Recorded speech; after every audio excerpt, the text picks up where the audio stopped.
Hola, soy Patricio Ulloa y los invito a ver el comentario de hoy. Este 11 de septiembre se conmemoran 50 años del golpe de Estado cívico-militar que marcó a toda una generación y que sigue dividiendo a nuestra sociedad. Sin duda que el hecho más emblemático o simbólico está marcado por el bombardeo a La Moneda de parte de la Fuerza Aérea de Chile y el suicidio del presidente Salvador Allende, para unos visto como un gesto de dignidad y de protección al cargo de presidente y para otros visto como una señal de cobardía.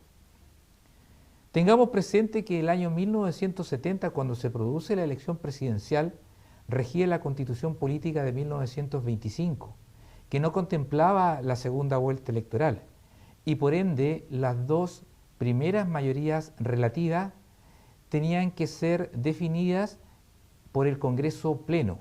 ¿Qué significaba esto? Que en el caso de la elección de 1970, Salvador Allende, que obtuvo la primera mayoría relativa, y Jorge Alessandri, con una diferencia de 40.000 votos, tenían que someterse a la elección del Congreso Nacional, que tenía por práctica ratificar a quien había obtenido la primera mayoría relativa. Producto de diversas tratativas y del clima de inestabilidad política, tras firmar un pacto de garantías constitucionales, el Congreso Pleno ratificó la elección de Salvador Allende Gossen para el periodo 1970-1976. Sin embargo, había un clima de agitación política y de violencia política mucho antes que Salvador Allende asumiera la presidencia.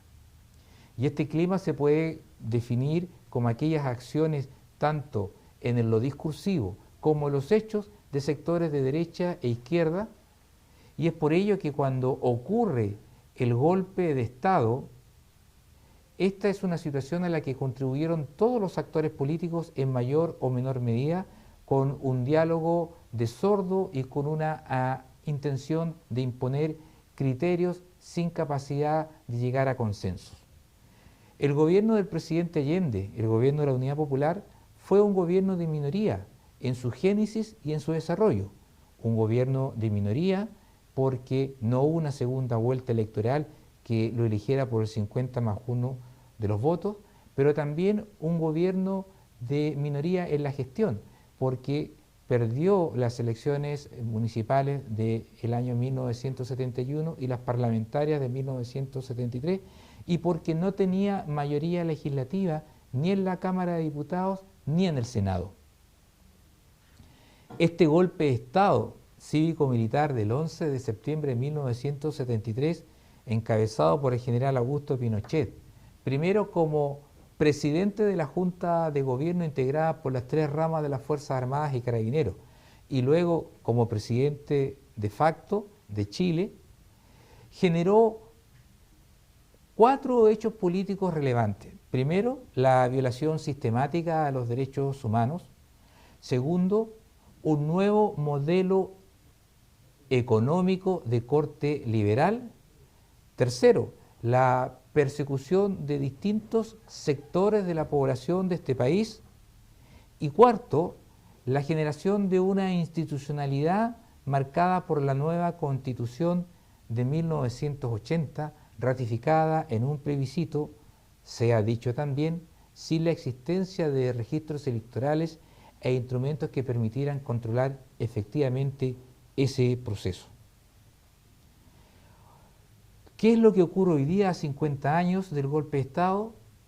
Se mantienen ciertas divisiones, en algunos casos muy justificadas, existen violaciones a los derechos humanos que no se han aclarado, existen discursos de violencia y de odio de uno y otro sector, acusándose mutuamente de negacionistas, pero sin lugar a duda, a 50 años de este hecho que divide en muchos aspectos a nuestra sociedad y que se ha transmitido de generación en generaciones, la clase política sigue estando al debe.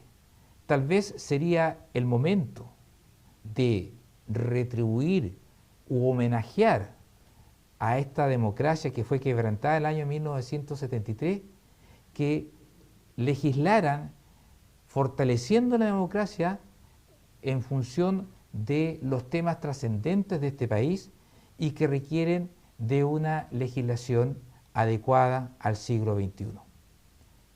Soy Patricio Ulloa y este fue el comentario de hoy. ATV Noticias.